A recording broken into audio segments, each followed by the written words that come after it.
And by the way, after, even when we're finished talking here, I mean, if you have questions or thoughts or clarifications, I mean, don't hesitate to connect with me, right? Yeah, no, totally. You have my email and everything. So basically, I'll give you a follow-up. Well, we had the meeting online last night with Premier Kenny and Dr. Hinshaw. Yeah.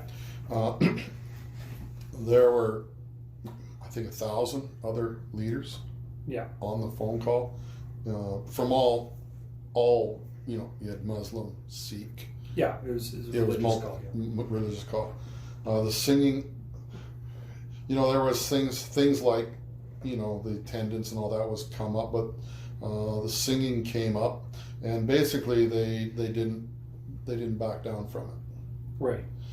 And they have outlined, or they have basically suggested, because, and the one example they gave was of a choir that practiced together in Washington State at a church, and out of the 60 people that were there, something like 52 individuals became sick.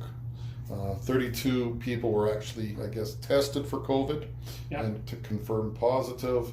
20 were assumed positive because of symptoms. Okay, 3 people were hospitalized, 2 people passed away. Of the 3 people that were hospitalized, all 3 had 2 or more medical conditions. Of the 2 that passed, both were in their 80s. Yeah. Okay. I don't know if you've known about this. I didn't know about that specific story. Do you know?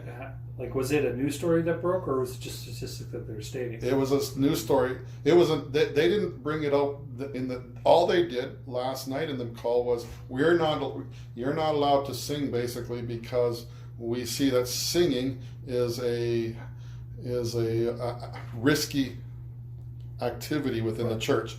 And Dr. Henshaw basically cited this event and didn't give us any clarification, didn't give us any details.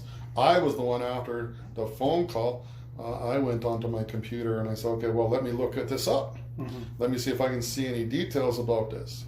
And that is because, the one thing that I don't like is, okay, you're going to come in and you're going to limit you're going to restrict my expression of religion based upon an activity or based upon this report, but you're not giving me any of the details of the report, such as, were they socially distanced while they were singing? Turns out they were sitting in rows in a choir loft. They were 6 to 10 inches from each other. Their chairs were because on the I'll send you the link. I'd appreciate it. Thank you very much. Yeah. So they were 6 to they were set up in a practice, so they were sitting side by side. This was March. This event happened, I think, March 6th or early March, 2 weeks prior, before the governor had even given any sort of stay-at-home order. The only social distancing that took place, basically, in the choir was they didn't shake hands, they didn't hug. As they normally do in their church and so forth. They said that they didn't do these. But there was no sanitization, really. There was no walking around making sure, they were in this room for 2.5 hours. They sang around each other. They broke off into little groups, which obviously probably meant that they moved the chairs around and were touching the chairs. They had a 15-minute break where they shared cookies, oranges, and all of these things. And so you have all of these factors that come into play. You have 60 people sharing a common space for 2.5 hours, not practicing social distancing in the sense of not touching one another, or I mean, like, they're sitting close to one another. They're interacting in that space together, probably opening doors, going to the washroom, all of those different things. And you can come out and say that singing was the problem. And because singing is the problem, you are now, or because you are just assuming singing was the responsible factor in all of this, you're limiting my my expression of my faith. Right. And so I wrote all this down. I put it all into an email, and I sent it off already to Premier and Dr. Henshaw last night. Mm-hmm. She also cited a choir, which I'll send it all to you, in Amsterdam. Mm-hmm. Again, looked into it. It was a choir that had practiced and performed together prior to any of really the social behaviors Mm-hmm. that we are now putting into place. Okay.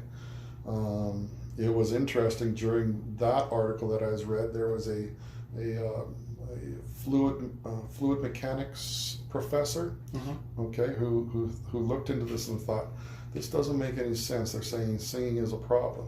So he decided to study this, and he said he found out. He said singing, the fluid or the droplets that they're talking about, and he did it in a various low voices, high voices, different stages of singing, and he said that he found that droplets only are expelled about 1.5 feet from a person's mouth. Yeah. And so, for them to just come out and limit our expression, Mm-hmm. I find that, offensive, Mm-hmm. and I find it not very credible. Mm-hmm. When you're basically, because if you look at, if you actually look on it, I wonder if I have it. I can pull it up very quickly. If you actually look on it, it says, watch, they've changed it.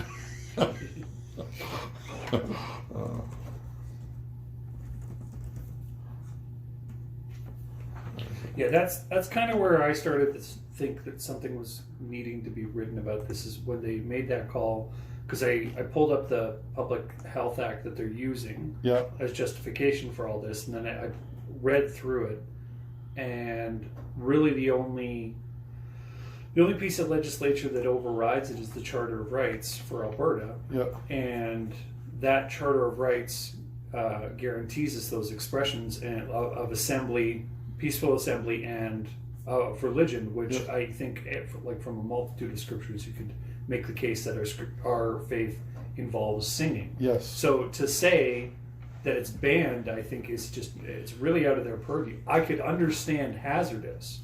Yes. But that's not how they approached this. It was just banned, without an explanation. It says there's congregational singing is a high-risk activity, is not allowed. Yeah. Okay. Bullet point number 2, first line is, while there is no evidence of exactly what a safe distance is or would be to prevent transmission from singing. So right there, they're already saying we're basing all of this really on 2 events. Yeah, well, no, there's no guesswork. There's guesswork because they're saying there's no evidence. There is no evidence of exactly what is a safe distance. Yeah. So you're limiting us in our freedom of expression and freedom of religion and all that entails, and you're basing that on these events, which, first of all, you didn't even give us the full details of the events. And I don't know if they knew what the full details of the events were, or whether it's just simply something that's come down the line from where they are getting their information from. And you're basing it off of this, and you're not telling us everything, because that was one of the things that I was like, well, tell me, were they socially distanced? Because people were saying, well, what if we're 6 feet away? In the conversations last night, people were asking, well, what if we were 6 feet away? What if we wore masks while singing? And they couldn't. That's the big one coming up, is like, since it's asymptomatic. Yes. Like, if we're all wearing masks, it won't be the best choir performance, but at least everyone's doing what they feel like is a response to their faith. Yes. Even with a mask, the mask doesn't change the response, whereas like the law makes it a and/or. So the law is, and so even like the whole interview, I basically outlined 3 areas that I in the interview kind of highlighted the singing. The one was attendance. because I don't know if you the guidelines, and I think they're going to clarify, and that was really what my thought was. Yeah. The clarification was reduce attendance to 50 people or 1/3 of normal worship service attendance. Okay. Now, in my context here, we're a smaller church. Yeah. Okay. We have 60 people come out on 65 people typically come out on a service. Mm-hmm. So are you saying then that I have to reduce that down to 1/3 of that attendance, being 20 people? Yeah. And doing, say, 3 services? Because in my conversations with a couple of other pastors, they talk to their MLA, UCPL MLAs, and the MLAs were saying, no, it's 1/3 capacity. Which is different than which is different than attendance, right? Mm-hmm. So I said, well, I want clarification on that, because our church is seated for 170. So I said, if you'd be compliant from the get-go. Yes, we'd be compliant. Just spread it. Yeah, just spread it out. So I said I wanted, that was one issue that I just want clarification on. Now, it looks probably like it'll be 1/3 capacity, because one of the pastors last night spoke up and he said, well, my church is 36 people typically, small Lutheran church, and he says by this, before this guidelines, I could meet at least 15 people. Now with these guidelines, I can only meet with 12 people. And the doctor seemed to be aware, like, oh, maybe the wording of that isn't the best. Well, and that was one of the issues, and I brought it up with Pastor Rice as well. There seems to be a post-Christian kind of vacuum in the people making the decisions. Like it's been tossed around a few times that like we're entering into an era in North America where that it's not a standard default to have had a Christian background or a Christian understanding, even if you're not a Christian at the time. Yes. And that there was an ignorance about that like church is anywhere from 12 people, 13 people at a Lutheran church. My mother actually attends a Baptist church in New Brunswick that's about 12 people. Their services were unaffected by any of the regulations, because they're like, we can all sit in our own pew. We're in a tiny farm village, chapel that doesn't even have electricity. It has a wood stove. Yeah. It's like they just like the preacher just speaks louder if there's more people. Yeah. So they all picked a pew and they all sat staggered on their own. No one had to make a plan. They went together, and it's because they're that small. The flip side of that is my church, which is 5,000 people split between 3 campuses and I think around 5 or 6 services between them all. Yes. And it's like there's no one size fits all. We get that. Yeah. And like we get the safety thing too, but like by saying 1/3 or 50, it's like, well, the 50 is never going to Well, Pastor brought that up last night, and that was something that I even thought about. Like, for example, and even there was there was a lawyer on last night who talked, and he says, why is it that a restaurant can have up to half the capacity, and in a restaurant you can have up to 6 people at a table, and all 6 people at that table can be from 6 different households, sitting side by side around a table eating food. But a church such as yours, or such as some of the larger churches that have a a sanctuary that can seat whatever 1,500, 2,000 people, whatever it might be, cannot have say half capacity, or even let's say 1/3 the capacity, and have 500 people or 750 people come into it, and be spread around, where they're not moving. Not like a restaurant where you got people moving all around and all the time, where they're not really they moving. Come in and then sit and then go out. Yes, and have their services, because one guy was saying, if I was to do that, I'd have to have like 25 services on a Sunday. Well, we took to do 6 to do a 6 foot or 2 meter distance between people, or between a family group and a family group, however you want to do that. The maximum number of people that we could fit into our auditorium at a time is around 250, with a float of around 25 people for people who don't know that, let's say it's their turn to come to church and are dropping in, so we still have room for people, or people who it's their first time to church. Sure. That kind of stuff. To get through church like Beulah, with our massive auditorium, you're looking at 10 to 15 services. Like, you'd burn through singers in a week. Yes. No one can do that. It's just not possible. No. So, and that was the issue on the attendance. The other issue that I brought up, which was to enable management of cases through contract tracing and follow-up, keep a list of all congregants who were present for services. And I've heard that's non-mandatory, but it's like I want that in writing, because right now it's in writing as it is mandatory. Yes. So it's like if it's non-mandatory, then it needs to be stated as such, because they're not going to. It became non-mandatory probably last night. Yeah, probably. Yeah.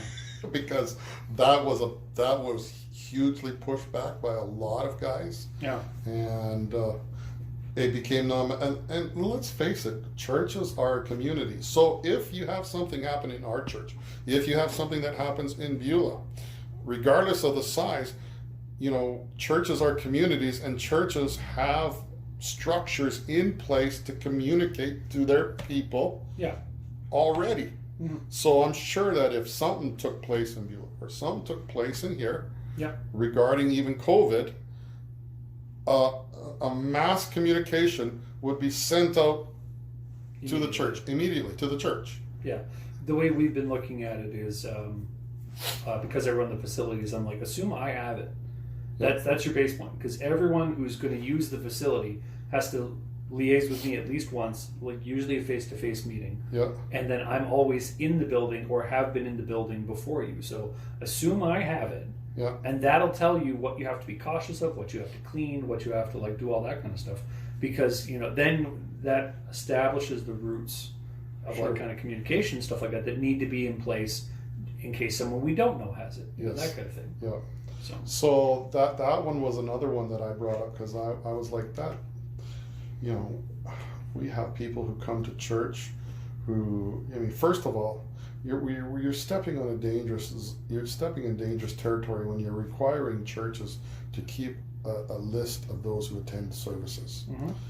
You don't have to do that to go to Walmart. You don't have to do that to go to Costco. Yeah, they keep numbers of people in the building, but they don't check your name to see if you've been there before or for contact tracing. None of that. You don't even have to do that going to the hospital. I was at the hospital last Friday for something with one of my family members.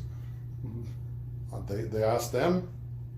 They wanted to know who they were, but all I had to do was, put the mask on. And no asking of who I was or anything.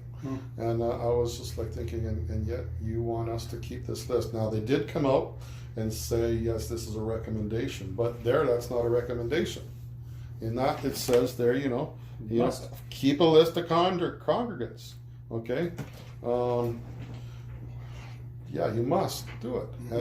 And then they bring it up. Well, it's probably just good, and it's only for the churches to use, and it's the church's property, and so forth. Well, the problem was, and it came out last night. The problem that one person raised was, well, right now it appears we have a government that is friendly towards Christian faith. Mm-hmm. What happens when you get a government that's not friendly towards Christian faith, or you have somebody replaced in some area that is not friendly towards Christian faith, that has a power and some ability, and these things are in place, or these precedents have been set, so to speak. Because it's one thing to say these are here for now and they're going to go away. Once you set these precedents, and that's the other thing that churches, I don't think, realize. Mm-hmm. The moment that they've asked us to cooperate with these things, we're setting a precedent of saying we'll cooperate. So what happens when something comes down the line later and they say, we want you to stop doing this? Well, we've set the precedent. Mm-hmm. It's really hard to go back on precedent. Right. Yeah, because part of the conversation last night even was second wave. Premier Kenny and Dr. Henshaw, they didn't necessarily scare the people, but it was always kind of something that was in the conversation when the second wave comes. Right. So when the second wave comes, are we going back to this? Mm-hmm. Yeah. We've kind of touched on some of my questions, but okay. I've got Sure. 17-ish. Go for it. And then, I'm just looking for, just kind of like your honest opinion on some of these, just to try to feel out what I'm trying to establish with these interviews. And I'm hoping to interview kind of a breadth of pastors. We're really blessed. One of the ladies who works at the communicable diseases unit here in Edmonton is actually one of our worship leaders. Okay. So it's like, this is going to be, no one else is going to have this opinion of like what is actually dangerous and communicable in your professional opinion. Yes. And how did that affect your kind of worship, like your ideas on worship, as one of our singers who's almost always on stage singing. Yes. So I'm really interested for that. But what I want to establish with this book is,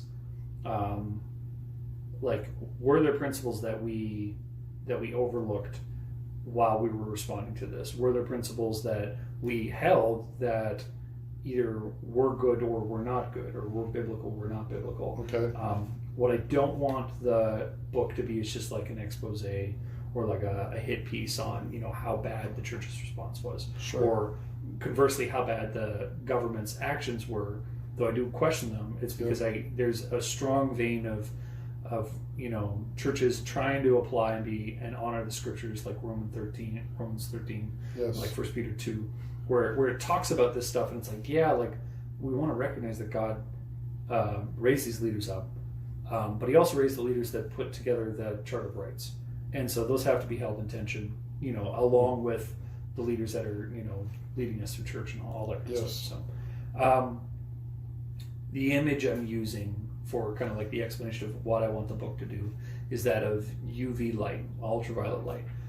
Ultraviolet light shows you exactly what's dirty, because everything shows up in ultraviolet light, that the invisible dirt that we see around us. But it also kills all that dirt. It kills germs almost on contact. It's this purifying force.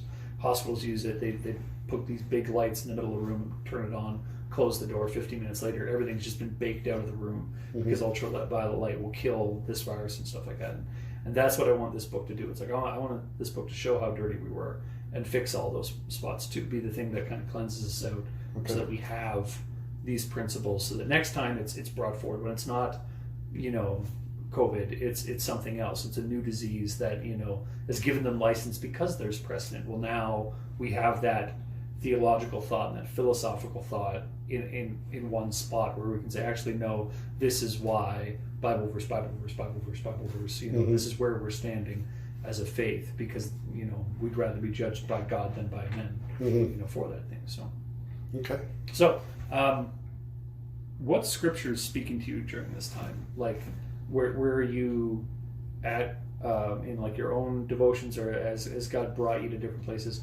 Pastor Rice commented that he didn't know if it was divine irony or just kind of where God was taking it, but he immediately found himself in Leviticus looking at passages about leprosy and that kind of thing. It's like, wow, this is either coincidence or God speaking to me, that kind of thing. So what scriptures are speaking to you these days? Well, I've been, probably Galatians, the book of Galatians, and partly because we're studying it through as a church, but partly also just through where the whole tension between grace and works, grace and legalism, and grace and holiness, and the call to the church to be holy. Where kind of God's really tugging at my heart, I guess, in some sense, is,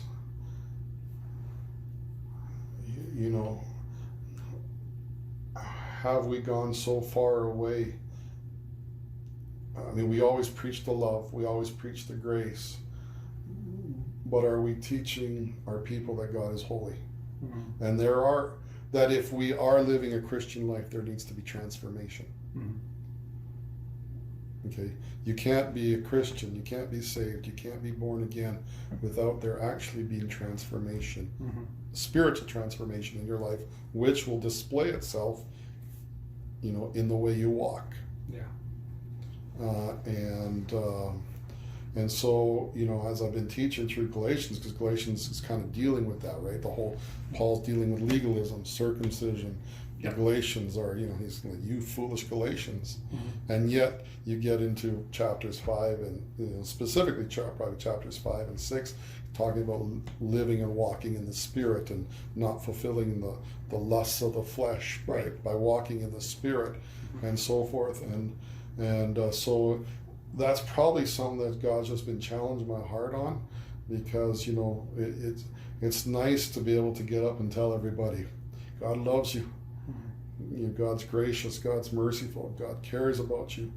But sometimes it's uncomfortable to sit down and say, hey, but there has to be transformation. And there has to be transformation, and not only in your congregation or the people around you, but what's God doing in me? Where's the transformation happening in me? Are there things that God needs to deal with? And do I put those things off as an excuse and say, well, I'm under grace, so therefore, yeah, exactly, I let it go. So that would be one. The other thing is just the area of, do we really believe? This is from my doctrine. I don't know what necessarily you believe. You see my physical situation. My physical situation was one where doctors told me I was going to die. I would never walk again. They told me that by the time that I'm 18, I would be completely blind, because the inflammation in the joints also impacts inflammation in the eyes, and I would be completely blind. I mean, I'm near 50, and I only started wearing reading glasses about 3 years ago. And so I'm strong in the area of, I believe in the health and divine healing of God, and I believe that has sustained my life through many attacks on my physical being and by my body. So that's another thing that kind of just God's been challenging me on again, even in this, because there's been so much fear. And even at times I've like, what happens if I open up? I've had that thought. What happens if I open up and somebody comes in, gets sick, and it blows up in my face, and look at, oh, that's the guy who's on TV, or that's the guy who's, and I just have to really say, okay, you know what, you're in control. Just as in control Yes. as if you didn't open up. So those are kind of the areas of scriptures. I mean, like I said, more just the whole of Galatians. I've just been reading a lot of it. So assuming you switched to at least an online service to some degree. Yes. Was switching that difficult, either from a philosophical standpoint or for a technical standpoint? Technically no, because my background is technical. Okay. That's what I did before getting into ministry. Okay. I was in that sort of field. So technically no. Philosophy-wise, no, not really. I've been in services where we've done that. We hadn't actually done it here until all this happened. Yeah. And in fact, as things started to come into place, I felt I saw the writing on the wall, so to speak. And so I went out and I purchased camera, and I got what I needed in place so that we could do it when I felt would come. Now, for us, no, we have everything. We have just so you know, Friday night we have a Bible study online. So tonight I'll do a Bible study online. Sunday we have our service online, and then on Wednesday night we have a prayer meeting by Zoom. Okay. So outside of missing the people, and seeing the people, we've had great services, great attendance. Without putting the words in your mouth, this is something we kind of chewed out at the last interview. While you can do a church service online, obviously it can't be a church service in and of itself, to do mostly with the fact that like the church is meant to be the ecclesia, the gathering. Do you think that this period of time highlights that can be like a method for kind of informing the church, or like an inroad to the church, while not a complete like replacement? Because I think that's one of the things that's being acted on ignorantly, is that there is no way to not do church in person. That as pithy as it sounds, the church is a people, not a place. That's right. And it's like, yeah, we're a people, a gathered people. The online, it serves to kind of connect us and inform us, but it doesn't gather us in any way, shape, or form. Like, That's you right. can't lay hands on someone and pray. Elders can't anoint people with oil. You can't baptize someone. You can't marry someone. Like, there's just so many functions of the church don't exist online. And I think that it was like, oh, it's just a sermon and singing. Mm-hmm. You know, you can do that online. There's music online. There's talks online. And yeah. I think while we've had, like I was telling my leaders, while we've had good response and good services, quote unquote, Yeah. there is no alternative for being together. Mm-hmm. I mean, even from the preaching standpoint, Mm-hmm. or leading song, well, from preacher's standpoint, many times when I don't get feedback. Like when I'm talking to somebody or preaching, I'm looking at the congregation. And even there's times when I'm looking at somebody and by their facial expression, I can tell that my explanation was not received or was not understood. Right. And so I can then switch gears and give something I can, add to it or expound on it in a different fashion or in a different manner. But even like you say, all the different things such as laying on hands, praying for people, even the place of with Alberta, all the different things that we're going through. I know that I'm not God. Totally get that. I know no pastor is God, but people who are struggling come into the church and see their pastor, their spiritual leader, face to face in person, brings a sense of encouragement, hope, peace, rest, that just is not going to be the same as seeing them over a computer screen. Yeah, and like, I don't think there's any theological books that would deal with the implications of like a deliverance ministry or something like that, which I have limited exposure to, honestly. But it's like, you're not hopping on a Zoom call if you think you actually have demonic oppression in your life. You're going to go talk to a spiritual leader who deals with that. And right now, that's almost a no. Now, gathering's starting to lift, and it's like, but like nothing about that process is going to fit into an AHS guideline.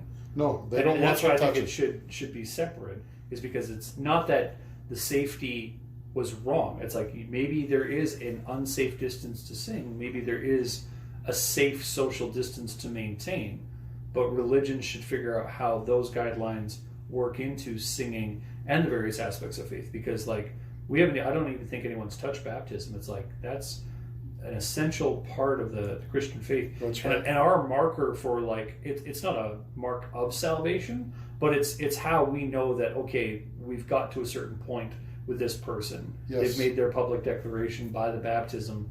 Now we can start treating them like a Christian past just a confession, which could be a lie because this is a declaration. Yes. That kind of thing. Yes. Without the ability to baptize people, I question whether or not the church can actually move forward. It puts a lot of things, and like you say, a lot of it would not be in their guidelines. And here's the thing: they say doctors are essential, which totally agree. Mm-hmm. And doctors have to get into move past that intimate place of 6 feet. Let's just say, the social distancing. They move into that area.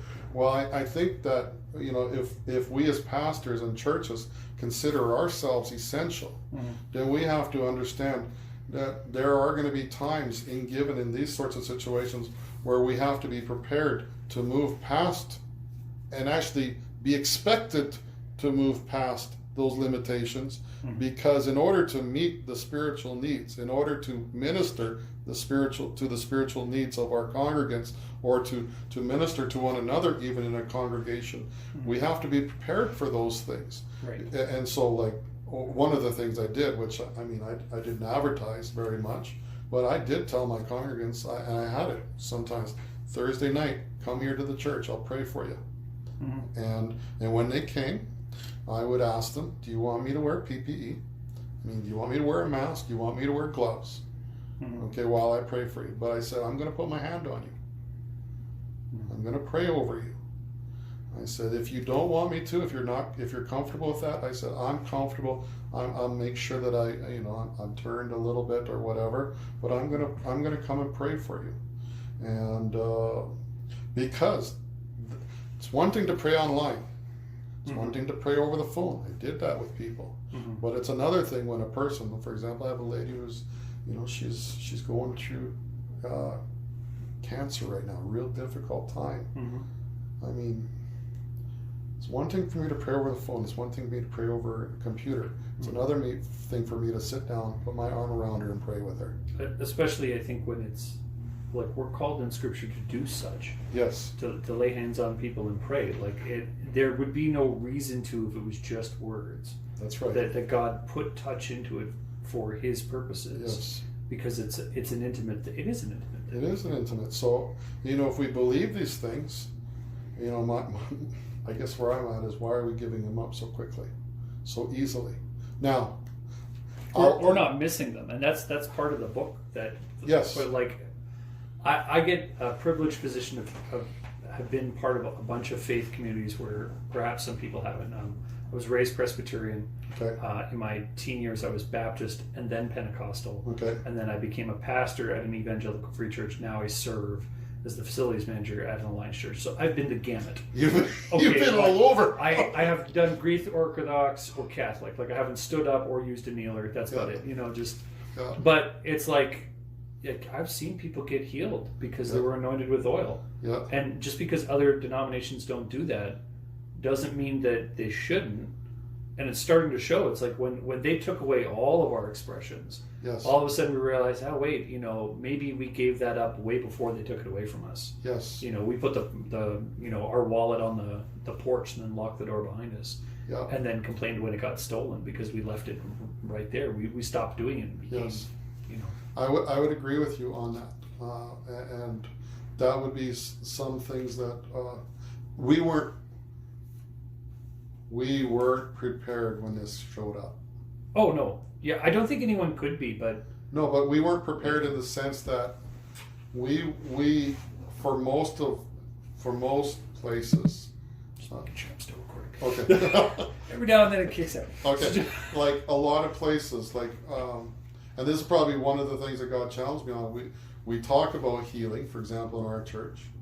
Okay, we see it periodically, but if the church was, and I'm not specifically saying one denomination, or if the church had an expression of that in the wider sense, a number of churches, I mean, you would be turning to the government and saying, you know what, send them to our church.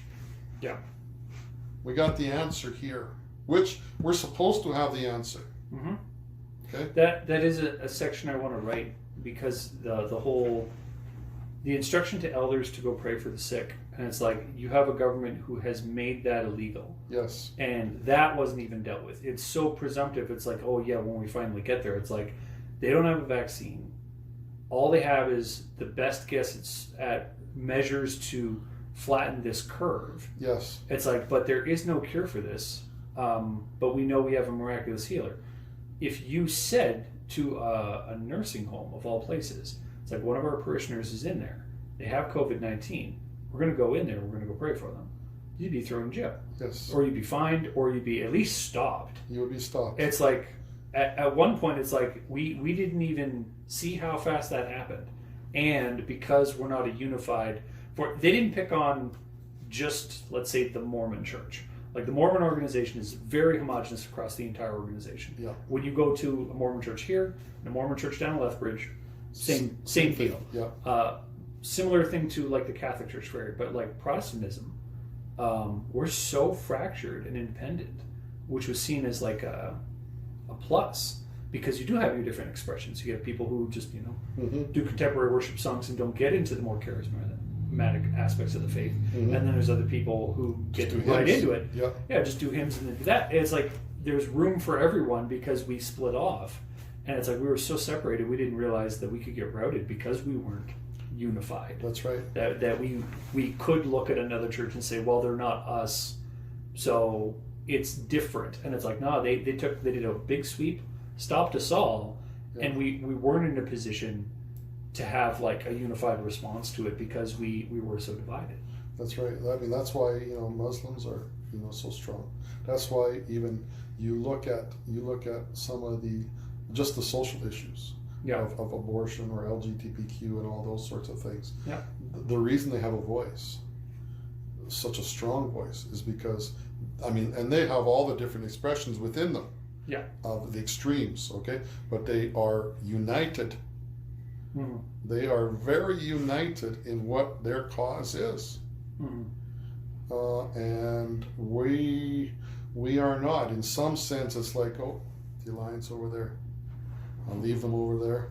Baptists over here, the Pentecostals over here, and in some sense, let's be honest, we look at each other, and we don't want to associate with each other. Mm-hmm. And in some ways, we also judge one another and say, "Oh, they're not as spiritual as us because this is their belief, or this is their practice, or whatever." Mm-hmm. And what we've done is we've gone to a place where, like you said, we have no voice together. When this came down, yeah, we had no voice, and we were all looking at what do we do. Yeah, and now, and this is the whole thing. We very easily, and most people will say we very easily, not conformed, but we cooperated. When the government said, don't do these things, don't have services, don't meet with over 50, we cooperated. Mm-hmm. And I think the intention was right. We cooperated, but what we see now is that they took all these things away, and now they only want to give a little bit back. Yeah, that leads into one of my other questions. Is like there's a lot of language that's being used here. The first that comes to mind is like the use of the word unprecedented. As a writer, it's like, come on, guys, get a thesaurus. Like, you're calling everything unprecedented, and it's like, it's not that it isn't unprecedented, but it's like we're hooking onto buzzwords like the new normal and unprecedented, and it's like, well, like there's obviously a set script that's either being followed or adopted as kind of what to say and stuff like that, and we didn't have a response to that at all. Like when someone said this is just the new normal, it's like maybe it's not a new normal, because it appears like the church for the most part can't exist in this normal. So if that is the new normal, then do we need to step back? Yeah. That kind of thing. What kind of language have you been using during this time to like either communicate the gospel, or like what have you adopted that seems to fit, and what have you? I've probably gone to the other end. I try to first of all, I try to fight the fear, because it seems like fear is promoted heavily by our media, by our government, whether it's intentional or not. That's not the point. It's just, even the every day, so 2 people died, 1 person died, whatever. Yeah. So the fear mongering that is there. The new normal, I try to say this is not normal. This isn't the new normal. We can't let this, because if this, like you say, if this is the new normal, we're in trouble. The church can't exist. No. If the new normal, and my biggest concern is because like right now the new normal, you can't baptize people, you can barely marry people. Funerals are questionable at best because of the vulnerable. The average age of people attending a funeral at a church is in the danger zone. Yes. You can't do children's ministry. You can't lay hands on people to pray, anoint them with oil. Can't do You youth can't ministry. sing. Church doesn't exist in the new normal. No. And it's not unprecedented, because as we found out last night, like I guess there's been pushback. I've read about it. The Bill 10 and the Health Act, and all that. I don't know if you've read about the. Yeah, I've got the whole thing printed out. So Kenny came out and said, they're gonna review it all, but he also came out and said, this goes back to 10, and the Spanish. That's where it was first drafted, and then it was updated in 2007, I believe, and then again in April Of this year, April or March. It says on the front page, to deal with this pandemic. They said these sections were ratified, okay. Including, and you might be interested. I don't know if you've had a chance to go through it. No, I haven't. There's quite a large section in there. I believe 8 paragraphs that deal with the indemnifying of all officials, politicians, ministers, and agents from any damages or liabilities. I heard about that. Yeah. So it's like, yeah, you've used this law to make these changes.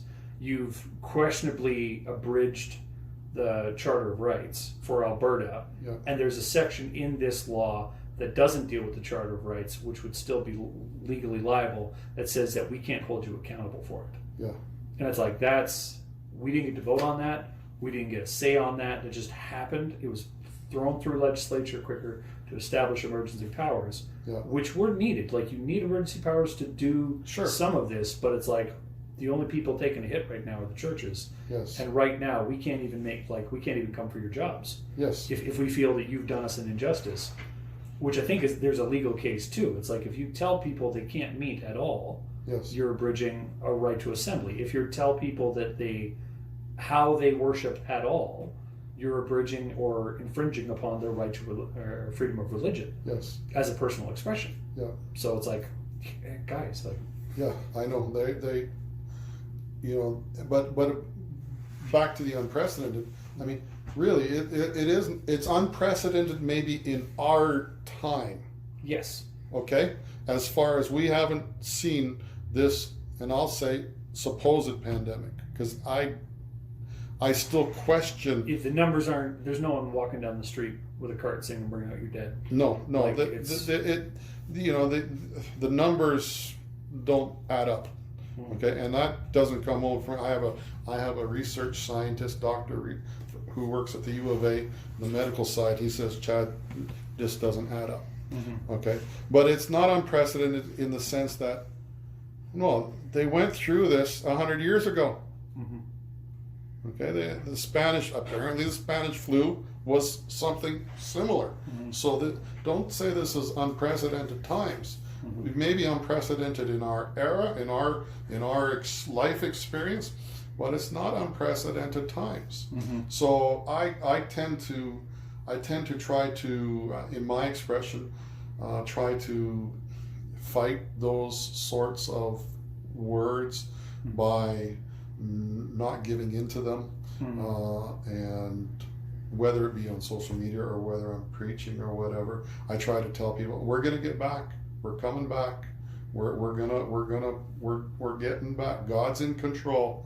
We're coming, and just try to turn people's attention, because a lot of people in the church have just kind of, rather than thinking and even looking to God, they've just kind of turned and said, okay, thrown their hands in the air. I guess this is where we're at. Mm-hmm. And it's sad. This is a loaded question, so please Yep. feel free if you don't want to answer it. I want Yep. to put it out there. Do you think at any point that you've compromised on any of your principles that you currently hold for this, that you wish you didn't? Or do you think that that's in part why we're having this conversation, is that you've held a line and it's made enough noise to get noticed, that kind of stuff? Okay. And again, Yeah. No. I think it's a fair question. I would probably say yes. In the past, I haven't been as vocal. Take it out of the COVID situation. Just looking at myself as a pastor, I mean, kind of now, you feel like you've taken on a pastor / activist role, right? And in the past, I've kind of like, well, that's not where I want to be. I want to be just a pastor, preach, get up, teach people, lead people to the, into the kingdom of God, and all that sort of thing. And not realizing probably the social responsibility, or the responsibility that comes, and taking that up in an earlier time. I mean, not saying that I compromised on what I believed, but did I express it more? Did I take the opportunities and take the time to express? I know the Bible says, I know the Bible says, pray for your leaders, respect your leaders. What's the next question? You're getting ahead of me. But did I take the time to engage with my leaders and say, this is a concern of mine from a long time ago on various subjects that's gone through our time of church and through our lifetime and so forth. And so I would say that no. In the past, yes. Regarding this, no. I don't think cooperating. I think cooperating at the beginning was the right thing to do. I think that at the beginning, my sense was, even though I was apprehensive, because I knew that once you give the government an inch, they tend to take a mile, and they only want to give an inch back. But I felt at the beginning, when we talked with our leadership, the right thing to do was to cooperate in good faith, but that obviously I feel has been taken advantage of. But now it's time to stand up and say, okay, we've cooperated, but you kind of got to one of my other questions with that answer. So I'll skip the one where I ask you about Romans 13 for now. How did the decision get made at your church? Like, did you talk with your church about what the restrictions were going to be and the implications? Did you talk to your church? Was it a board that made that decision and you just publicized it? Like, you mean as far as how does that, like closing or reopening, the whole gamut? The main function, mainly in our church, there's myself. Our church structure is myself. Then we have basically a board of deacons, or they'd be the board of directors with a CRA. And so when we closed, it was generally it was my recommendation to the board that I think we should do this, and they felt the same, and so we made the decision to close, and we informed the congregation that we were closing. We were going to online services. We never officially said we closed. That was something and that's something I stressed, because I've heard churches say we're closed. I've stressed that in my language. That's one thing I've stressed. We're not closed. We don't have necessarily in-person services. We're not closed. You want to talk to me, you want to see me, I'll come to your house. You can come here, whatever. We'll make it work. We'll make it work. So, but to go to the online services, that was something that we did. That worked out well with our congregation. Our congregation didn't give us any real grief on that. On the opening, we've been actually talking about this probably for about 6 weeks. I was prepared that if they were not going to open up things, I was prepared to actually go to multiple, whether it be 5, 6, 7 services on a Sunday, just to make sure you get the people through. Yes. And that again was something that we did I went to the leaders and I said, this is what I think we should do. We talked and said, well, let's look. We began to talk, and as we were talking, it began to look like things were going to open up. So we decided to put that on pause and thought, okay, let's see how it's going to transpire in the next couple of weeks. Obviously, all these things developed, and we've talked. And by the way, we are singing. We have, as a leadership, have said they will not limit that on us. And so we have informed our congregation and said we will not sing. I also informed the congregation, and I actually told the leaders, I said, I am not going to manage. If they require us to take attendance, I will not do it. So I'm just not going to break. I'm just not going to go there. And that was something that I spoke forth, that as a pastor, I said, I'm just not going to do that. And the leadership generally, I mean, people would think that I'm the boss in one sense, but generally, I think the leadership here is pretty unified. Yeah. So. Like a first among equals kind of thing. Yeah. And so they take what I say, and we discuss it. But generally, I mean, I guess you could say I it's kind of steer it the way where I think it should go. Okay.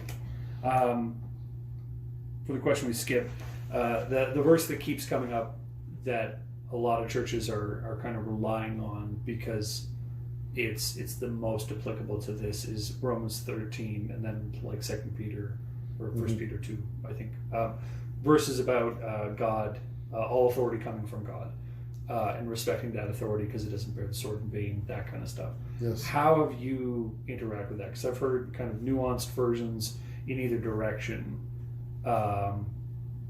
Like one being, it's really hard to take that verse into context because what Paul was talking about was respecting the rule of a military dictatorship that was hostile to Christianity when he said that thing. And we're in a democracy where we get a say. The flip side of that being, it's like we also have layers of rulers. Like we have rulers who were brought up who are responsible for the Charter of Rights and Freedoms, and now these leaders are the ones who are responsible for abridging and infringing upon that Charter of Rights. Yeah. So it's like, how do we navigate that? How are you navigating that? Generally, I was just pulling it up so I could just kind of get familiar again, or just look at it. Generally, I believe that churches, I believe that Christians, I believe that we should honor and be subject to governing authorities, as it says. I generally believe that if we resist authority, that we are in a place of resisting God. I believe that even as the Roman centurion who said to Jesus, I know that you speak words of authority because I know that you're under authority. I'm bashing that. I know what you mean. Okay. I know what you mean. Okay. So I believe that as a church, to be in a place of authority in their community, they have to be under the authority of those who govern their community in a sense. However, we also have scriptures that say, wives, be subject to your husbands. So does a wife who's subject to her husband, if her husband's beating on her, if her husband's abusing her, if a husband's asking her to do something that is ungodly, unprincipled, immoral, she's supposed to be subject to him. And I would think that most people would say no.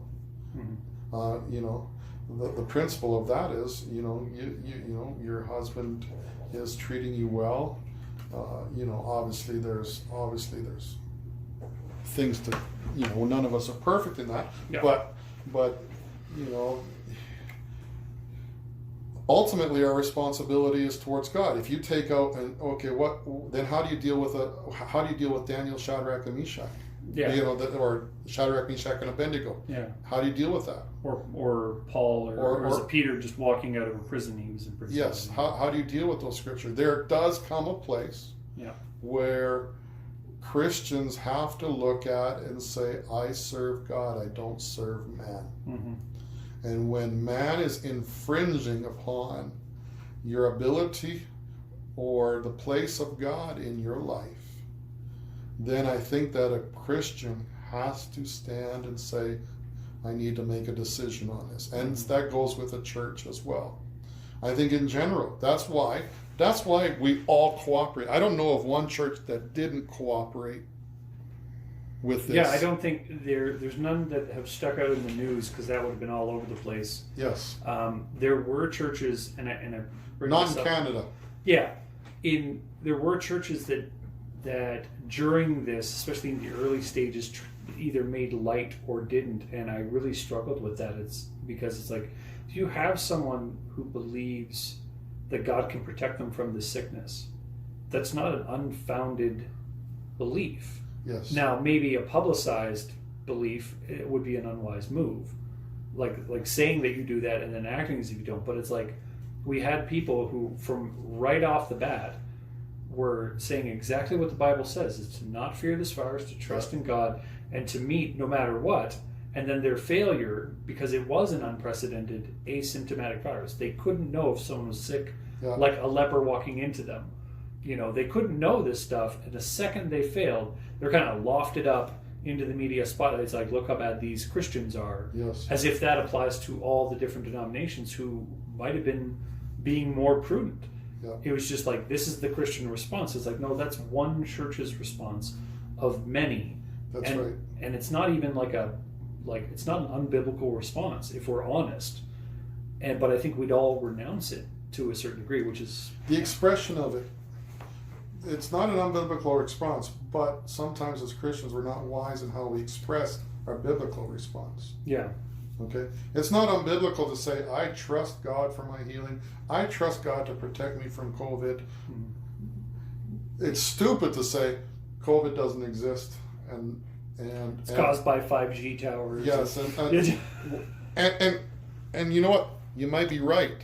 Okay? Let's just say you might be right in your, but there's a place to there's a place to keep some things here and say, okay, you know what? Whatever. It might be man-made. It might be in China. It might be 5G. It might be whatever. But some things are not the wisest to put out there. Kind of like is it Paul who says, let your speech be seasoned with salt? Yes. So it's like there's a time and place for it. There's a method to it, as opposed to just. I mean, I think it was Jesus who said, "Be gentle as doves and wise as serpents." Yes. Yeah. That was the next scripture I was thinking of. Yeah. So I think that Christians have not been the wisest. I will never, even though I question the numbers, I know, or it appears we know, frankly, the communities that are really at risk and vulnerable to this. I will never downplay this and say nobody dies from this. This is not something that we need not worry about at all or consider. No, there are considerations. We will put precautions in place. Yeah. And everything. But I will also say, but as a Christian, I believe and trust God to protect me and to keep me healthy. But I'm not going to downplay somebody else, and frankly, I'm not going to downplay somebody else's fear, even if in my heart I'm looking at it and say, why are you so afraid? I mean, because there are some people I look at. You're 40 years old, you're healthy, you're strong. Why are you afraid to go to the store? But yeah.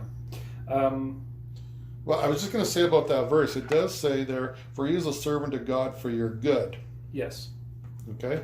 That's verse 4. Yeah, verse 4. Okay. So when he's not doing good, when suddenly, that there is a responsibility in there subject to for good. Yeah. So when somebody's not doing something good for you, and is bringing hurt upon you, bringing hurt upon your faith, I think the context of that can change for Christians, and I think at times. At times we'll take this verse and use it as a justifiable reason to surrender our rights to the government rather than stand up to the government because we are uncomfortable with where that stance may lead. It's easier for us to find a scripture in the Bible and say, oh yeah, that absolves the responsibility. Yes. Because then it was God who put the government in, who's making us. God put the government in there. God's telling us to listen to the government, so we're listening to the government. Yeah, which it brings up where that's kind of where I was messed up with it. It's like, okay, so we're like I said, church basically is completely sacked inside the COVID-19 restrictions at first. If that was God's plan, which I'm not throwing it out that God didn't have a plan for that to happen for his reasons and stuff like that. If it did, how do we look at that and say that's God?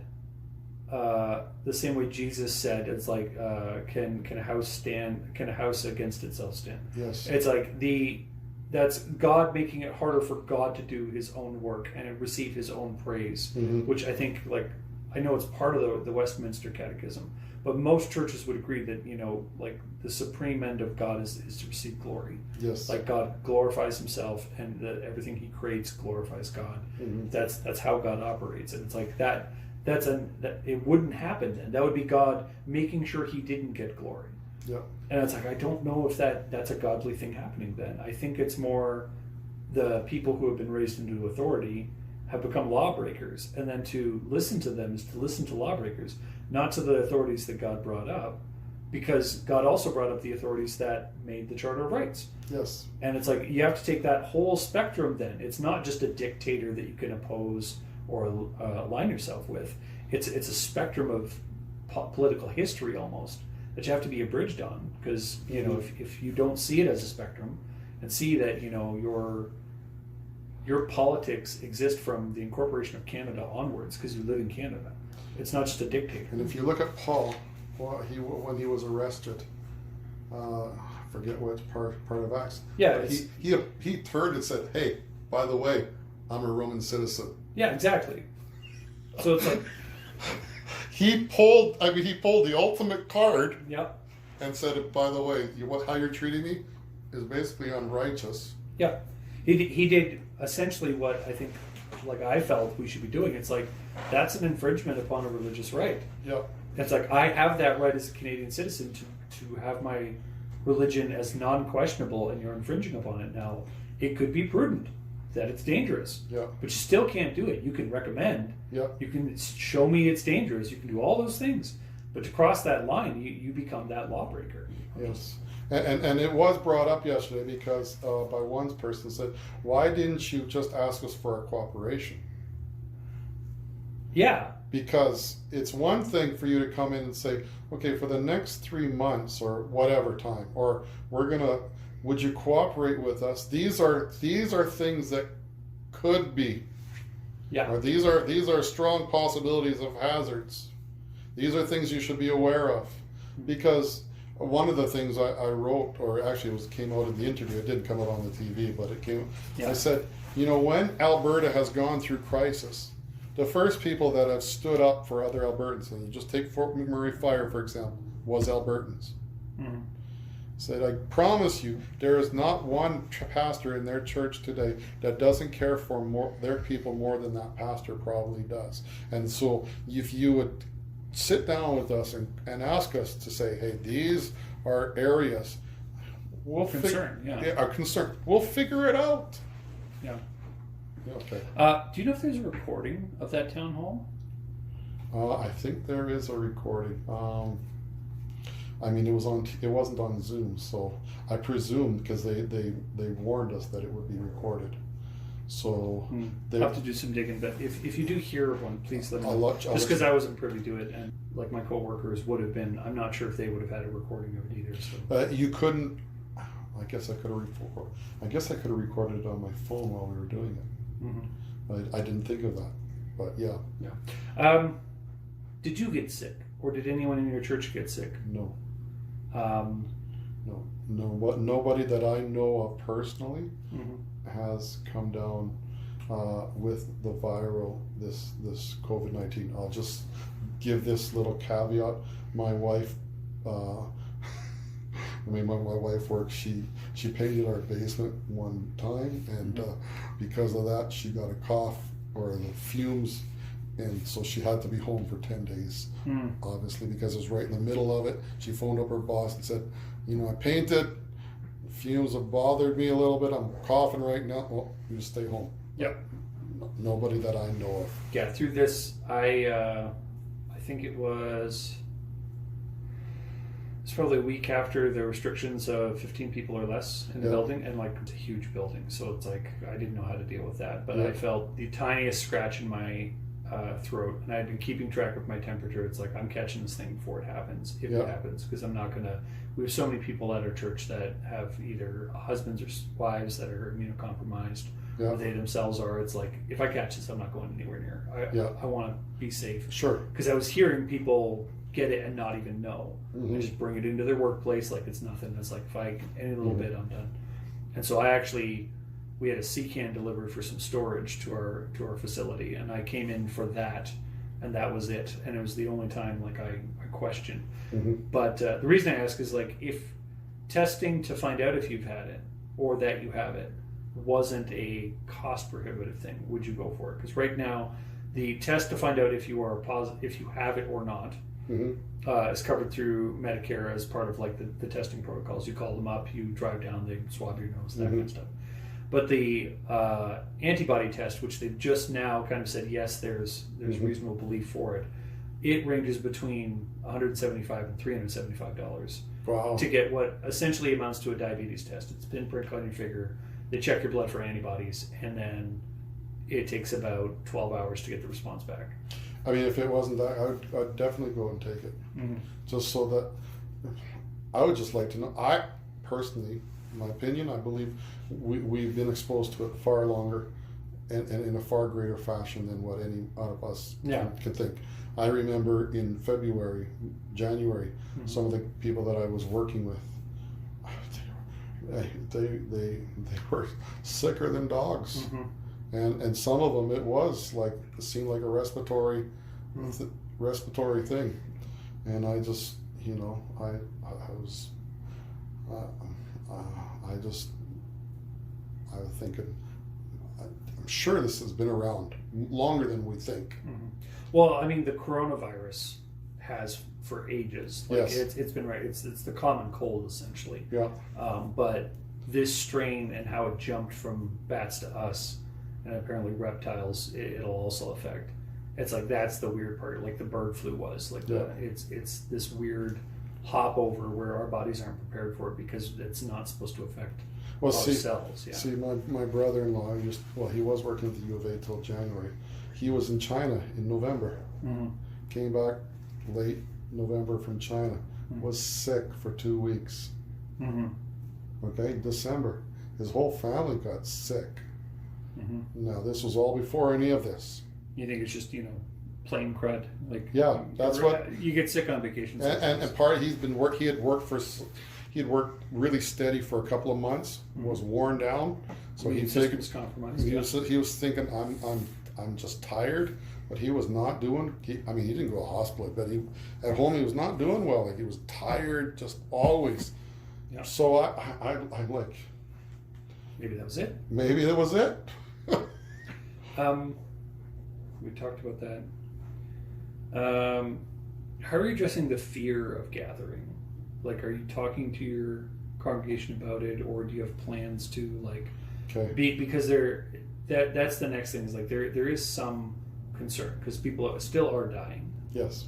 How do you talk to a parishioner who's 65 and is worried about coming back? So we have told our congregation when we gather, we are going to continue everything online.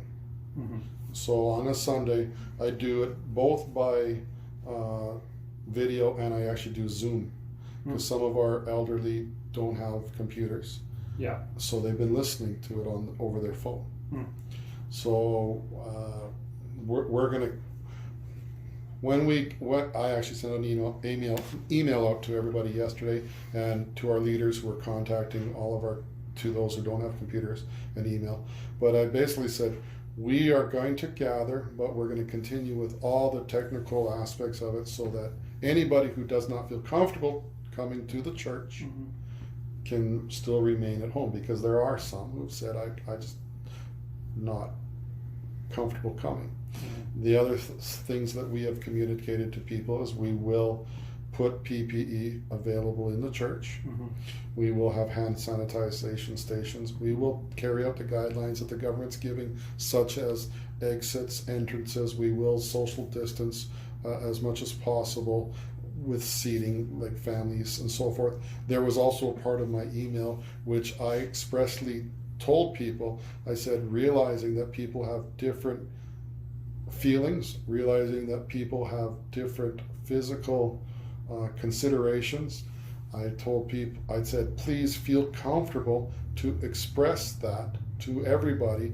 And if you're not comfortable, somebody coming is getting too close to your space, please express it. so that that individual knows. Part 2 of that was if somebody expresses that they don't want you near their space, or they want to be maintain that 6. I mean, let's face it. You come together. You're going to have people who. I'm not going to go up to somebody and slap them on the wrist if all of a sudden they shake hands with somebody else. Mm-hmm. But that shouldn't be assumed. Yeah. Okay, so I've said if you are comfortable with certain physical interactions, make that known. Mm-hmm. If somebody tells you or makes known what their limitations are, respect it. Mm-hmm. Don't just brush them off because you are not vulnerable or anything in that manner. If, for example, you, even with me, you want prayer, but you want me to wear PPE, tell me. Mm-hmm. You know, so I was trying to basically say, let's communicate. Mm-hmm. If we communicate, then we will get through this. Mm-hmm. And realizing that this communication is probably going to change over time. Right. Because some people might be very uncomfortable at the beginning, but over the time, now they want to be more integrated, or, you know, they some of the things are no longer as much concern to them. So, mm-hmm. I don't know, does that answer your question? No, totally. That totally does. Okay. We talked about the idea that a church is a people, not a place. Yes. What I wonder is, what is a bare bones Sabbath congregation look for you? Like, what is the bare minimum that church consists of as a church service? Like, if we're called into a season where we have to have that bare minimum because more would risk our congregation stuff, what is the bare minimum for your church? Praise and worship, the word, prayer, baptism, communion. Mm-hmm. So if someone came in and they qualified for being baptized, they were a believer and they wanted to be baptized, I would baptize them. Yeah. Yeah. Even if the government said you can't, mm-hmm. I would do it. No, that's where I'd be wise. Would I do it necessarily here? Mm-hmm. Would I do it on camera? Mm-hmm. Probably no. Mm-hmm. But I would do it. Mm-hmm. Communion, like there was some questions about whether communion was allowed or not. Mm-hmm. Communion is actually allowed. I mean, with precautions. Obviously, not like in the Catholic sense where, you know, possibility of single cup and all that sort of stuff. But no, we did make jokes because like we don't use wine in our church. Like, well, head to the liquor store, get some pork, you know.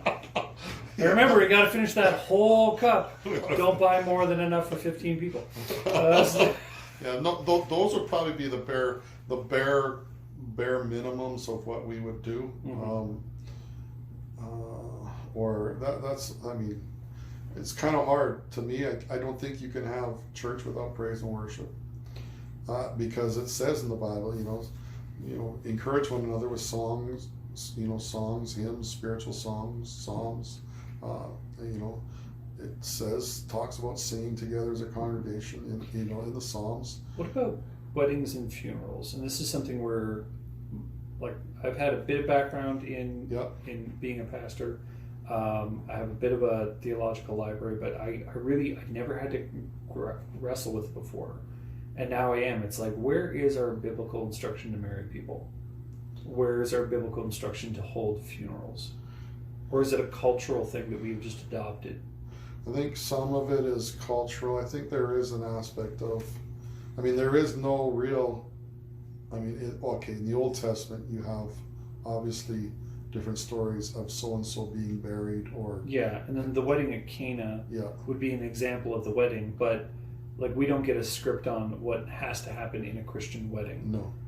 I did a funeral. From scriptures. I did a funeral during this time. Mm-hmm. An elderly lady in our church passed, not COVID related at all, mm-hmm. which was another thing that I wrote about because she died in the hospital, nobody around her. Mm-hmm. And I couldn't imagine knowing that you're coming to the end of your life and nobody can be around you. Mm-hmm. But anyway. Well, and that's why I brought up the the elders anointing people with oil Yeah. and praying for them. I remember as a young pastor, I got called to do that with the elders, and I knew my elders because it was a small church. We were about 300 people tops, like on the best day with everyone showing up. Yeah. And between two services. So we had 6 elders. I knew every one of them. They're all great guys, and the senior pastor. And we all went and we all laid hands on this lady. She was dying of cancer. Yeah. The senior pastor anointed her head with oil, and we prayed for her. She ended up passing about a month and a half later and stuff like that. But the peace we brought, like acknowledging that it's like there is an afterlife that you're headed to, that we speak of and teach from, and that this is part of that, and we're going to journey with you every step of that way. And like people would come visit her, all that kind of stuff. That is so essential to the Christian faith and mentioned scripturally. Yes. So it's like this isn't just something that we're deciding is Christianity. It's like there's a rich heritage of biblical interpretation that supports this, that has been this way forever. And to my comments of being post-Christian, it's like I think this is the effect of post-Christianity. It's like they don't realize what this faith's all about. I can't think of what Muslims are going through right now with Ramadan. It's like these people, that's what they do. They get together and eat, and they don't eat all day from sunup till sundown, for this, so that they can share a meal with their faith group. And you're saying that that's just not happening because of this. So it's like, that's as if they took communion away from us and said, you can't do it. But even more so, it's like, you have to starve too.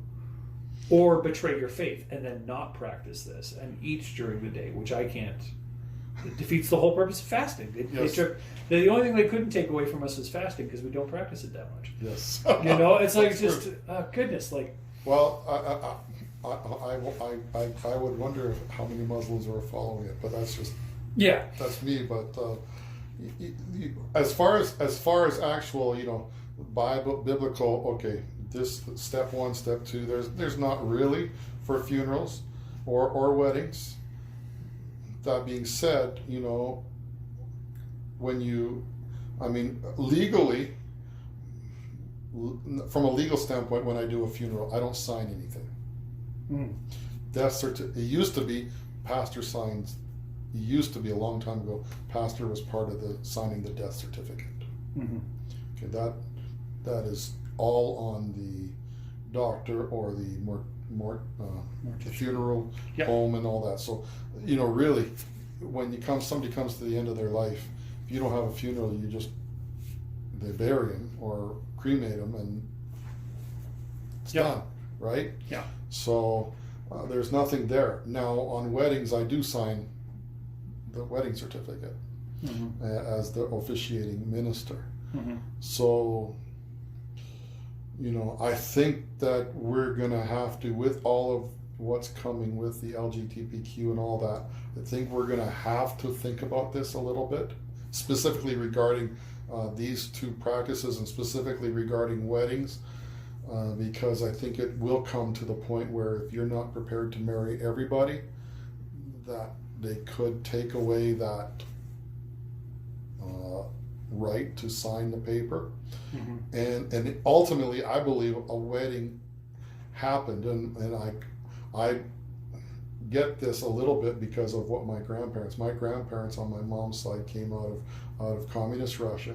They then fled into Germany, and then they got, of course, with Hitler and all that, and they were in underground churches, and people were wanting to get married, and it wasn't, well, go to your local registry and get marriage certificate. It was, we're going to marry you. We're going to marry you. The government doesn't even need to know about it. Yeah, the pastor just blesses your, it's between you and God. You're making a covenant between you and God. The pastor is just kind of officiating and,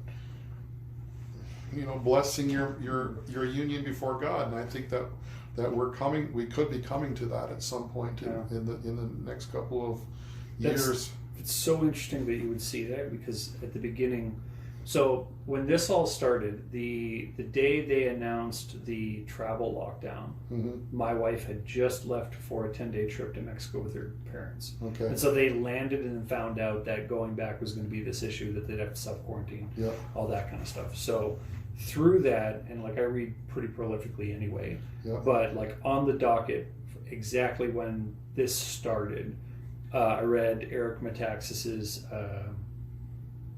biography on Dietrich Bonhoeffer and the Christian faith through like the Nazi thing and like the whole plot to kill Hitler, all that kind of stuff. And I recognized it's like this, the themes were so eerily similar. It's like the way the government mixes with the church, because they really did.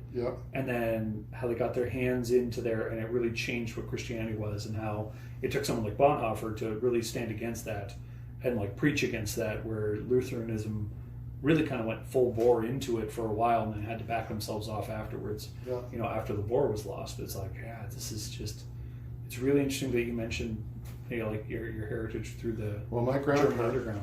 My grandparents, my grandfather actually fought in the Nazi army. Okay, it wasn't a choice.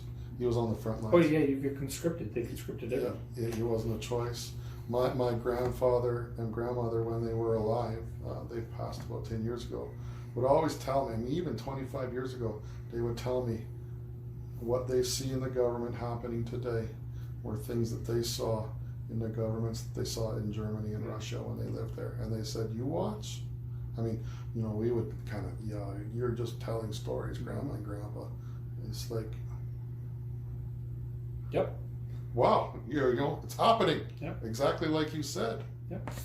So yeah, it's crazy. So regarding, but back to weddings and funerals, I think, while they're functions of the church, I think a pastor can be involved in either one, regardless of whether or not we would meet. Like I don't think it would be necessary for the church to exist, per se, and to. Well, even Christ says that in heaven there is no marriage. You will not be married. We'll be like the angels. That kind of thing. I mean, I think as a pastor, I can function in that whether I have a congregation or not. But to have just a simple service, those elements that I said, praise and worship, the word, prayer, communion, baptism, it would be something that those are the bottom kind of elements that I couldn't move past. So I want to respect your time. I've got three quick. Nope, that's fine. Hopefully, quick questions. Just three things. How are you serving your community through this time? Like as a church, as yourself, like how are you responding to this? A lot of churches are reaching out to the medical community for support, like getting some like prepackaged meals, that kind of thing. Or like how are you responding? We're more looking out for those who are in need, and just we've offered out to people. You know, if you need somebody to go to the store for you. If you can't find a certain item, or you know of somebody who can't find a certain item, like one of our congregation, somebody might, you know, when the toilet paper roll somebody, you know, if you know somebody who can't find it, let me know, I'll go get it for them, or something to that. Like, I run a facility for 6,000 people that was all of a sudden empty. Everyone's screaming about toilet paper. It's like, I have a whole room full of toilet paper. Pretty good. So those sorts of things we're doing. We don't necessarily have any specific programs at this point of what we're doing. We're more like looking at, okay, somebody in our church hears a need, or we hear of a need, but that's how we kind of function in anyways at this moment. Because we're not large, we don't have a huge staff necessarily. So that's kind of what we look at. So like, what's the need of this person? So you know, I've had people come to the church. Somebody lost their job, you know, so I'll go and I'll get them. You know, they need $100. I'll go get them. You know, that sort of thing. Just kind of on an individual basis. Really. Cool. What are you reading right now? What am I reading? Because this whole thing started off with me with books, and I was like, I bet you there's a theme to the reading. So and pastors tend to read. I don't want to make a presumption, but let me pull up my Kindle.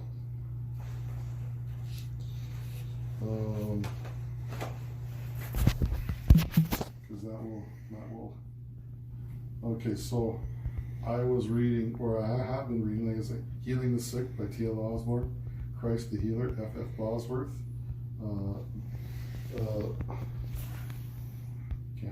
Can't see the title of it. Come on. Galatians. Oh, that's funny. A New Testament commentary, Galatians by Bob Yadian. Mm-hmm. Those have been probably the three that I've been reading the most, and like I said, because of partly where I'm at. Mm-hmm. Actually, Smith Wigglesworth, The Grace of God was another one that I was looking at. So those are the kind of the last couple books that I've been kind of in. I read a chapter here and there, and then jump to another book, and then I'm all over the place. Oh, cool. And then finally, what would you say, like during this time, not just because of COVID-19, but what would you say is your church's biggest need right now? Not necessarily caused by the virus, but like in this season, what do you think your church's biggest need is? That's a good question. Oh boy. Pastor Rice was doing renovation, so he had a shopping list. But well, I was thinking because we have to put a new roof on this side. Oh, fun! Yeah. Okay, like it's never fun. That's a need that we have to do this year. We need to put chairs in, not take out these pews. But I feel like that's such a superficial answer. But I mean, really.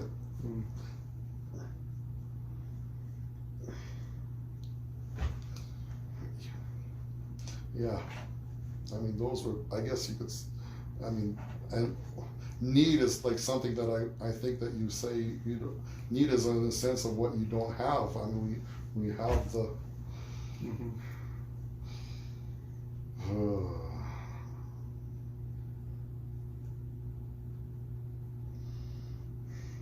I'm going to stick with those two.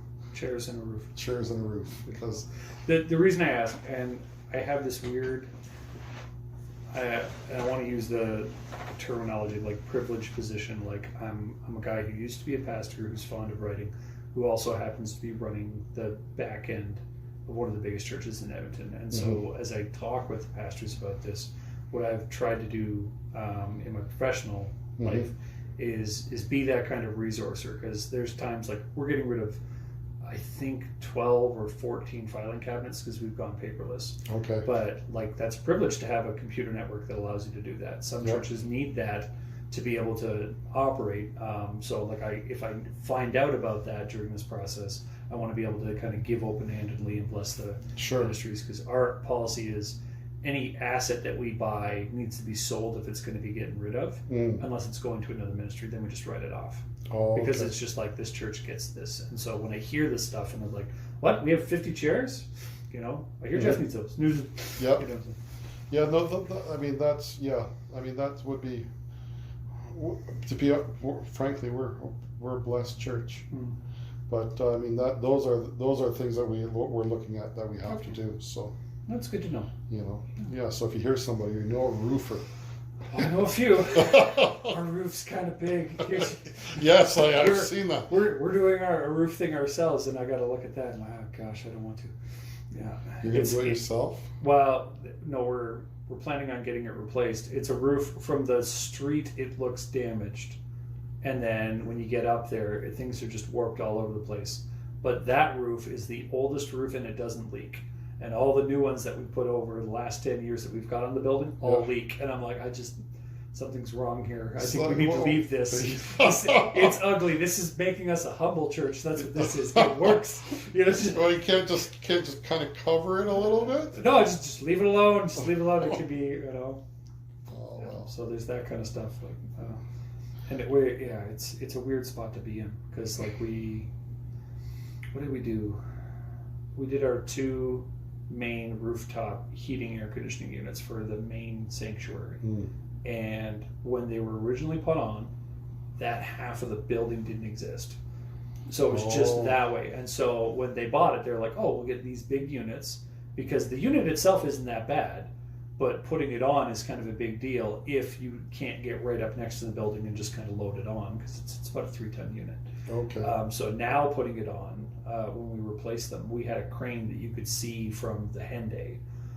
Oh, really? So I'm driving in from Spruce Grove, and then as I'm crossing under the Henday, it's like, wonder what that big yellow crane's for. Oh, that's my church. Oh no! And then I get there, and this just massive crane, you know, like one of those units that has like 4 trucks escorting it everywhere. And it's just like, this is just insane. I can't even put my head around it.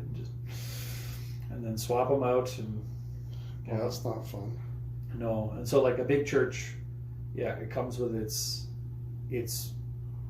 like weird kind of things, like, cause like, yeah, I can't put that together, you know. No. So, but like I said, saying that, it's like we have excess office furniture on a regular basis. Like Pastor Rice is getting a urinal and a toilet because they're building a bathroom. They don't have a urinal and a toilet, and everyone's funding is kind of taking a dive with this. And it's like, well, you know what, I have one. I'm glad we had that conversation. You know, so this kind of stuff, it's like, you need a roof and a thing. At least I know of it now, and I can pray for it. And, thank you. And do that kind of stuff. So yeah, no, that's great. I appreciate it. I hope this was beneficial and gave you a lot. Yeah, I'm hoping to meet with probably, like, I'd probably talk with any pastor who wanted to talk. Okay. But I understand that there's probably a couple hundred pastors in the area that could talk. I haven't talked with anyone in leadership per se about this in my church, but we also have that lady who works in the infectious disease unit, which I'd love to get her down for something. Yeah. And I've contacted a few kind of celebrity pastors, people with online presence who've been dealing with this online. Are you familiar with Doug Wilson from Moscow, Idaho? I believe so, yes. Yeah. I'm familiar. Yeah, so he's been doing a bunch of stuff on it. Like Mark Driscoll from Mars, or formerly Mars Hill, I think he's in Phoenix now. But like Ed Setzer, like just anyone who's, I've done the blanket kind of email, like, hey, I'm writing a book, I'd like to, you know, do interviews. But where it seems to be going with is there's this, we were all stuck where we were supposed to, you know, shelter in place. Like, we're stuck at home, we're stuck in Alberta, can't go to BC, you can't fly for relatives, you know, all that kind of stuff. And I was like, and then in Alberta is where I felt it got the most obvious, like when they took singing. And I was like, I think we need to write a very nuanced, like, the COVID-19 in Alberta, and then that'll show, like with that laser focus, it'll show all the kind of principles that were either betrayed or avoided that need to be doing it. And I never want this book to turn into just a hit piece.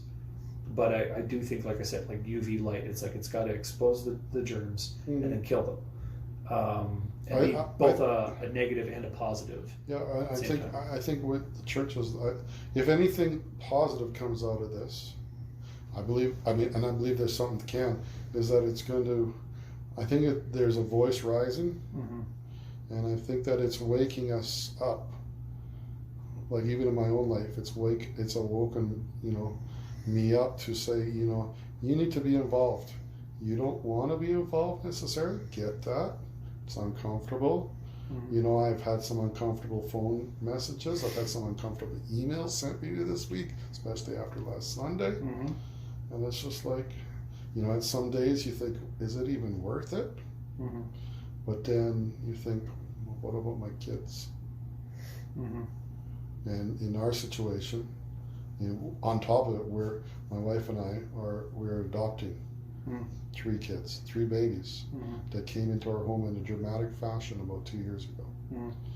And I'm thinking, what am I? Because my biological girls are 26, 23. Okay, and I was like, what am I leaving for them? These ones that are, you know, 21 months old and one's 9 months old. And I think about what my grandparents say, and I'm like, did my grandparents fight? I mean, my grandfather had the Nazi tattoo on his arm of his number for being in the army. He had that burnt off his arm. so that he could get on a boat, struggle to get on a boat, bring his family to Canada so they could live in a free country, only for his grandson to basically turn around and keep his mouth shut because he's uncomfortable. So it's eerily similar to a Bonhoeffer quote: "To be silenced in the face of evil is evil in itself." Yeah. Your silence makes you complicit. Yes. I think is what he says, and like that's where this all started for me. It was just like it's too similar to a void, so that I started paying attention. And when I started paying attention, it was like, oh, okay, there's something either missing or wrong from the church's response and attitude. Like I look at it, I believe Premier Kenny and Dr. Henshaw are fairly genuine and sincere in their care for Albertans, and even churches.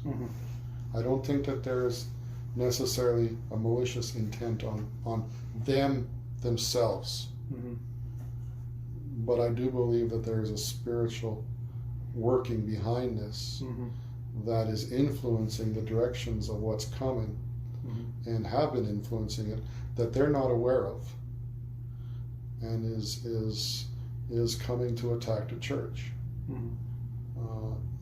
through all of this, and destroy other people. I mean, the Bible says Satan goes around seeking whom he can devour, so he's looking to devour everyone, all right? But I think there's also a place where he's looking to devour and silence the church.